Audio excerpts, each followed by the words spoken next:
Assalamualaikum warahmatullahi wabarakatuh. Waalaikumsalam warahmatullahi wabarakatuh. Salam sejahtera bagi kita semua. Selamat siang teman-teman dan Bapak Dr. Eko Suroso MPD selaku dosen pengampu mata kuliah pragmatik yang saya hormati. Semoga kita semua dalam keadaan sehat walafiat dan jangan lupa untuk tetap bahagia. Kami dari kelompok yang terdiri dari saya sendiri, Tika Selvia sebagai moderator, dan rekan sebelah saya, Dian Vera sebagai sekretaris, lalu teman saya satunya lagi, Audrey Olga sebagai presentator. Pada hari ini, kami akan mempresentasikan tugas kami yang berisikan tentang pengertian pragmatik, dieksis, tindak tutur, implikatur, dan peranggapan strategi tutur. Untuk mengetahui pengertian dari materi tersebut, marilah kita perhatikan dengan seksama penjelasan dari presentator kita, Audrey Olga. Kepada Audrey, saya persilakan. Baik, terima kasih atas waktunya, Mbak Tika. Yang pertama, saya akan menjelaskan materi tentang pragmatik ya teman-teman. Di sini saya membawakan pengertian pragmatik dari 4 sumber yang berbeda. Yang pertama ada pragmatik adalah kajian tentang penggunaan bahasa dalam komunikasi, terutama hubungan antara kajian dengan konteks dan situasi tempat kalimat itu digunakan. Ini bersumber dari buku Ensiklopedia Pendidikan Indonesia. Yang kedua ada pragmatik adalah cabang ilmu bahasa yang menelaah makna-makna satuan lingual secara eksternal. Ini bersumber dari buku Dasar-Dasar Pragmatik karya Dewa Putu Wijana. Yang ketiga ada pragmatik adalah studi hubungan bentuk-bentuk bahasa dan penggunaannya. Dan yang keempat ada pragmatik adalah studi tentang makna yang disampaikan oleh penutur dan ditafsirkan oleh pendengar. Dan menurut rangkuman saya setelah membaca dari 4 sumber tersebut, pragmatik merupakan salah satu cabang ilmu linguistik yang mempelajari tentang penggunaan bahasa di dalam komunikasi yang berisi tentang bahasa integritas atau penyerapan dengan bahasa lain, dengan tata bahasa yang terdiri dari cabang ilmu lainnya yang memiliki makna dari sudut pandang sang penuturnya. Yang kedua ada dieksis. Yang pertama, dieksis merupakan sebuah kata yang referennya berpindah-pindah atau berganti-ganti, tergantung pada siapa yang menjadi si pembicara dan tergantung pada saat dan tempat dituturkannya kata itu. Yang kedua, ada dieksis adalah kata yang tidak memiliki referen atau acuan yang tetap. Di situ tidak ada istilah makna. Yang ketiga, deiksis adalah penunjukan atau pengacuan melalui indeksikal dengan acuan yang berubah-ubah, berpindah-pindah atau berganti-ganti. Jenis indeksikal bergantung pada jenis deiksis.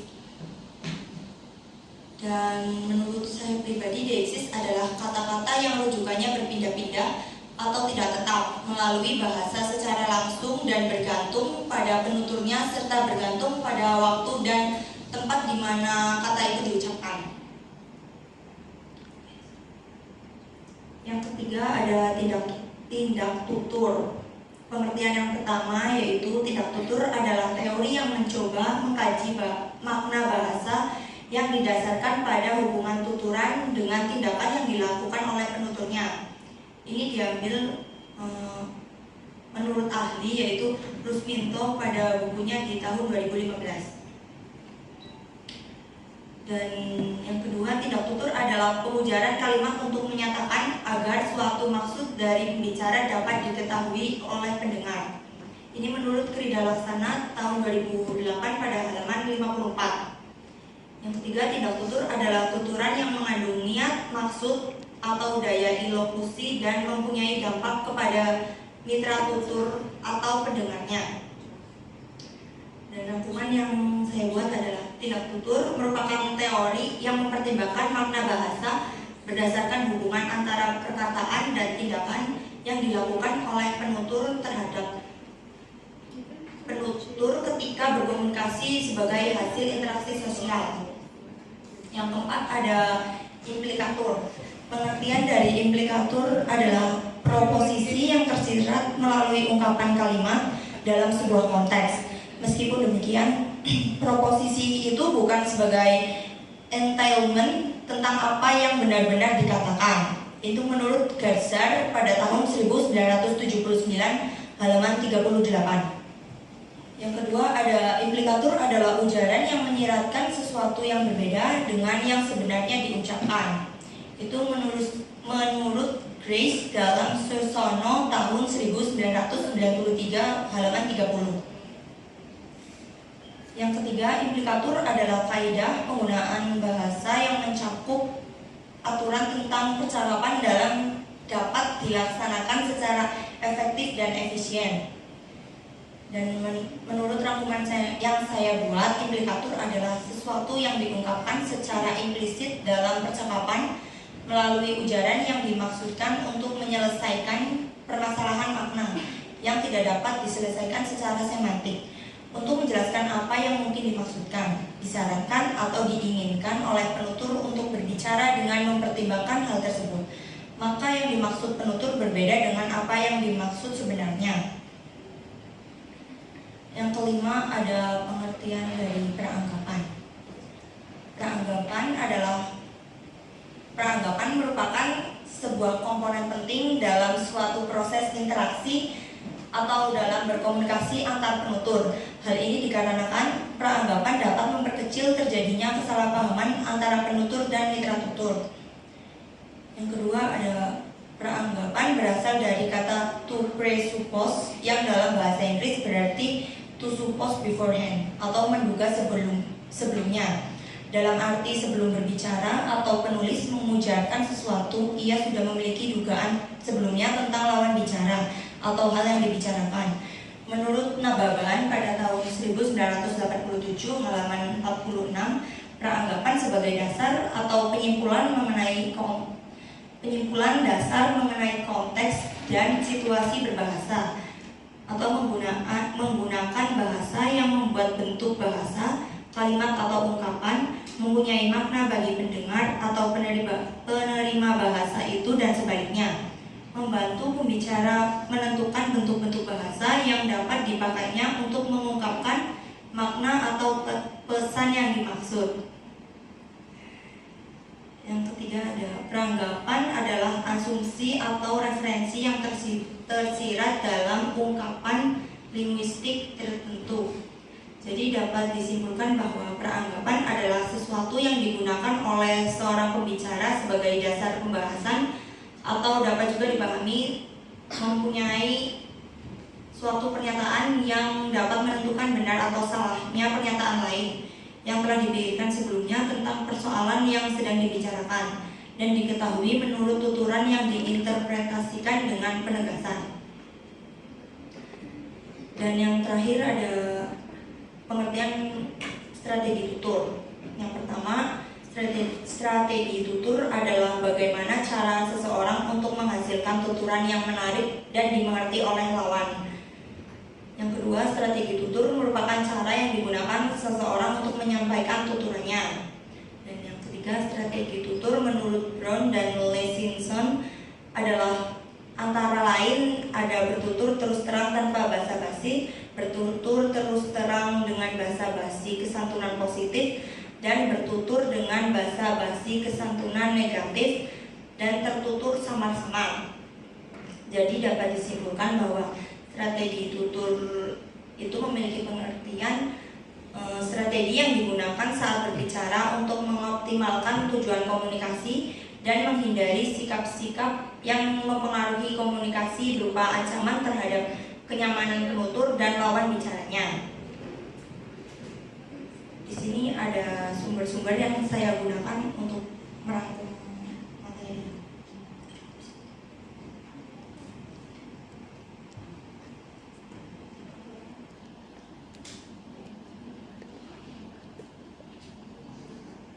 Sekian yang dapat saya sampaikan. Saya kembalikan ke Mbak Tika Selvia.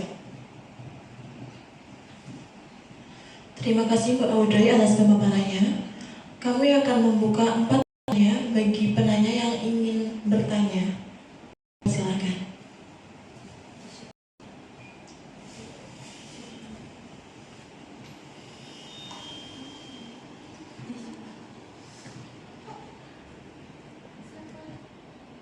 Baiklah, yang pertama ada Mbak Ida.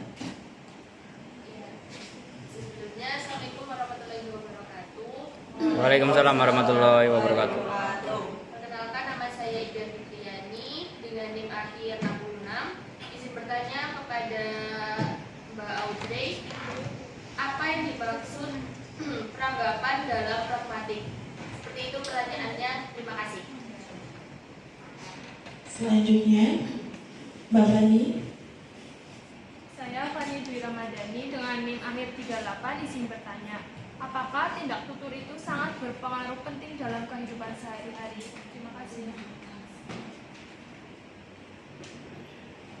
Baik, Mbak Brenda.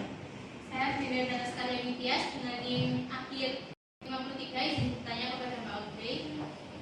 Tindak tutur itu kan ada banyak jenisnya ya Mbak, dan jadi yang saya ingin tanyakan adalah apa saja jenis-jenis dari tindak tutur itu dan tolong jelaskan. Terima kasih. Satu lagi, Mbak Hasna. Oke. Perkenalkan, nama saya Asna Solihah, NIM 22010040035.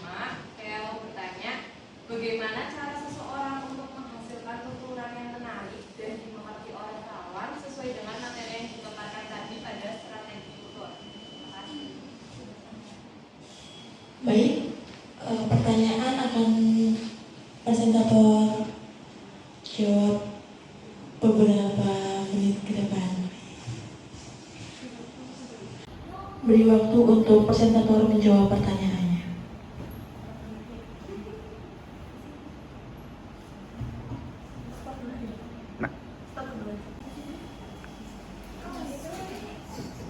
Baik, terima kasih atas waktu yang diberikan Mbak Selvi. Saya akan menjawab pertanyaan dari Mbak Ida. Apa yang dimaksud peranggapan dalam pragmatik? Di dalam pragmatik, peranggapan atau presuposisi adalah pengetahuan bersama yang dimiliki oleh penutur dan mitra tutur yang melatar belakangi suatu tindak tutur. Kesamaan peranggapan akan memperlancar komunikasi, sedangkan perbedaan peranggapan akan menghambat komunikasi. Seperti itu, Mbak Ida, apakah bisa diterima? Baik, terima kasih atas jawabannya. Baik, selanjutnya saya akan menjawab pertanyaan dari Mbak Hasna. Mbak Hasna bertanya, bagaimana cara seseorang untuk menghasilkan tuturan yang menarik dan dimengerti oleh lawan sesuai materi yang dipaparkan pada strategi tutur, betul Mbak Hasna? Caranya itu dengan menggunakan tindak tutur yang ekspresif, karena tindak tutur ekspresif menghasilkan ujaran yang diartikan sebagai evaluasi tentang hal yang disebutkan di dalam ujaran tersebut. Misalnya mengucapkan terima kasih, memohon maaf, mengkritik, marah, memuji, dan mengeluh. Seperti itu Mbak Hasna, apakah bisa diterima? Saya akan menjawab pertanyaan dari Mbak Brenda. Bisa diulang kembali pertanyaannya Mbak Brenda? Pertanyaannya adalah tindak tutur itu kan tuturan itu kan bermacam-macam jenisnya. Tolong disebutkan dan dijelaskan jenis-jenis dari tuturan. Baik, jenis dari tuturan itu ada 7 macam ya Mbak. Yang pertama ada tuturan asertif. Itu untuk menginformasikan fakta yang diketahui oleh seseorang tentang sesuatu. Tuturan ini berkaitan dengan pengetahuan yang bersifat empiris sehingga dapat diverifikasi benar atau salahnya. Dan yang kedua ada tuturan performatif. Tuturan ini tidak berorientasi pada salah atau benar, tetapi pada masalah cocok atau tidak cocoknya. Yang ketiga ada tuturan verdiktif. Jenis tuturan ini penuturnya membuat penilaian atau pendapat tentang perbuatan yang dilakukan dengan pihak lain termasuk pendengar. Yang keempat ada tuturan ekspresif. Tuturan ini berfokus pada penutur dan berfungsi untuk mengungkapkan perasaan penutur. Yang kelima ada tuturan direktif. Tuturan ini meminta pada pendengar untuk melakukan suatu tindakan yang diinginkan oleh si penutur. Yang keenam ada tuturan komisif. Tuturan ini berisi komitmen atau janji penutur untuk berbuat sesuatu pada waktu yang akan datang. Dan yang terakhir ada tuturan fatik, itu dibuat agar penuturnya berhubungan dengan mitra tutur terjaga dengan baik. Jadi tuturan ini memiliki fungsi sosial untuk menjaga hubungan sosial. Begitu Mbak Brenda, apakah bisa diterima? Iya, bisa diterima. Terima kasih. Dan yang terakhir, saya akan menjawab pertanyaan dari Mbak Fani. Mbak Fani bertanya, apakah tindak tutur itu sangat berpengaruh penting dalam sehari-hari? Jadi tindak tutur ini memang sangat berpengaruh dan penting dalam kehidupan sehari-hari. Tindak tutur dikatakan penting karena tindak tutur memungkinkan kita agar berkomunikasi dengan baik dan efektif. Yang kedua, ada komunikasi yang baik dapat memperkuat hubungan interpersonal, sementara komunikasi yang buruk dapat menyebabkan konflik atau ketidaknyamanan. Yang ketiga, tindak tutur yang baik dapat membantu meredakan konflik dan mencapai kesepakatan. Yang keempat, tindak tutur yang baik adalah unsur kunci pendidikan. Oleh karena itu, tindak tutur bukan hanya tentang berbicara, tetapi juga tentang bagaimana kita memahami, menghargai, dan berinteraksi dengan orang lain dalam berbagai situasi. Begitu Mbak Fani, apakah bisa diterima? Baik, bisa diterima. Makasih atas jawabannya, Mbak Uji. Baik, sekian yang dapat saya jelaskan. Saya kembalikan ke moderator.